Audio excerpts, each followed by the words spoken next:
وہ ہیلے کا نظام ہے، وہ کیا جانے وہ ان چیزوں کو. تو لوگ آتے چلے گئے اور پھر آپ کے فیض کا نظام بڑھتا چلا گیا. وہاں پر لوگ اغراض والے آتے چلے گئے اور بالخصوص حضرات یوسفین کے پاس جمعرات کا دن متعین تھا کہ دور دور سے لوگ اپنے بنڈیوں میں تانگوں میں بیٹھ کر آتے تھے اور آنے کے بعد میں فیض بٹنا شروع ہو گیا. حتیٰ کہ بڑے بڑے عمراء اور نواب وہ بھی آپ کے پاس میں آتے اور اصرار کرتے کہ نہیں ہم کو ضرورت نہیں، ہم دینے والے ہم لینے والے نہیں ہیں.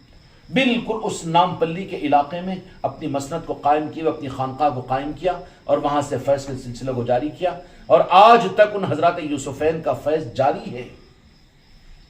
حضرات یوسفین کا فیض جاری ہے. میرے بچوں، یہ ہوتا ہے اولیاء کے نظام. اللہ تبارک و تعالیٰ ان نظاموں کو ہم کو سمجھنے کی بھی توفیق عطا فرمائے. خوش قسمتی سے یہ سمجھیے کہ نسبتیں، دولتیں، چوکھٹیں تو تم کو ہم کو مل گئی ہے. یہ حق کی بنیاد ہے کہ غریب نواز کو لیتے ہیں تو تمہارے اندر میں الرجک پیدا نہیں ہوتا ہے. غوث الاعظم کا نام لیتے ہیں تو پرائے محسوس نہیں ہوتے. بہت سے لوگوں کو تو یہ ایک دم جھٹکا لگتا نا جی ان کو، ان میں تو خدا پاک نے تم کو مجھ کو نکال لیا. پھر نور علی نور ہے کہ چوکھٹ کے ساتھ میں نسبت بھی ہے، خانقاہوں میں آنا جانا بھی ہے. اگر ان کے نام لیواؤں کے اندر میں شامل ہونے کے لیے اگر مرید بھی بنے ہوئے ہوں تو یہ تو نور علی نور کی بات ہے، قبولیت کے راستے کے آگے کی چیز ہے. یہ چیزوں کے حاصل ہونے کے بعد بھی ضرورت ہے کہ ان نظاموں کو حقیقت میں جاننے کی کوشش کرو. نہیں جانو گے تو پھر نتیجہ کیا نکلے گا کہ جتنی قیمتی چیز ہے اس کی قیمت کو نہ پہچاننے کی وجہ سے تم سے چھین لی جائے گی اور بہت کم دنیا کے عوض میں تم سے نسبتیں ختم ہو جائے گی. پھر کیا ہو، نہیں اب نہیں جا رہے ہم خانقاہ کو بھی اور ہم نہیں ہے نسبت، وہ پیری مریدی کی اب ضرورت نہیں ہے، ہم کو قرآن کافی ہے. اب بس ہم کو اللہ کی جنت نہیں دیتا کہ اس کے بغیر. کیا ہوا، وہ دی ہوئی نعمتیں تھیں ناقدری کی وجہ سے چھین لی گئی. نہیں بولا ذرا رخامہ ان کو سمجھ میں نہیں آ رہا، جا رہے مہینے میں ایک مرتبہ، خالی جمعہ کو جمعہ جا رہے. کیا ہوا، ناقدری کی وجہ سے نعمتوں کو چھین لیا گیا. قدر کرنا سیکھو ورنہ دشمن تو لگا ہوا ہے. دشمن نفس اور شیطان کو کسی اور چیز سے بیر اور کوئی عداوت نہیں ہوتی. صرف شیطان کی دشمنی تو صرف آل رسول اولیاء کے نظاموں سے ہوتی ہے. وہ ہزاروں چیزیں لے کر آ کر تم کو ان نظاموں سے کاٹنے کی کوشش کرے گا. کوئی چیز رکاوٹ نہیں بنتی مگر 24 گھنٹے میں کوئی صدمہ نہیں، ہر جگہ موجود. لیکن وہی 1 گھنٹہ اس کو کھٹک جاتا ہے، وہیں پر آنے کے اندر میں 25 کھٹکھٹے آتے رہتے. مغرب سے عشاء تک بولو تو بہت بوجھ دکھتا نا، نہیں دکھتا بوجھ؟ کیوں دکھتا؟ یہی تو چیز ہے پہچان کی. نسبتیں جب حاصل ہوئی ہے تو ان نسبتوں کی قدر کو جانو ورنہ ناقدری اگر ناقدری کھٹک گئی تو پھر نسبتوں سے محروم کر دی جائیں گے. اس لیے اولیاء کے نسبتوں کی ان قدردانی کے راستے کو اختیار کرنے کی ہمیں توفیق عطا فرمائے. اس کے لیے تعلیمات کی مجلس کو سنو بھی، مجلسوں میں آؤ بھی، اپنے قلب کو نسبتوں کے ساتھ میں مضبوط بھی کرو تو پھر امید ہے کہ قدردانوں میں شمار ہوگا تو پھر نوازتے ہی نوازتے چلے جاؤ گے. اللہ تعالی حق کے ساتھ ہم سب کو آگے بڑھائے. بحق لا الہ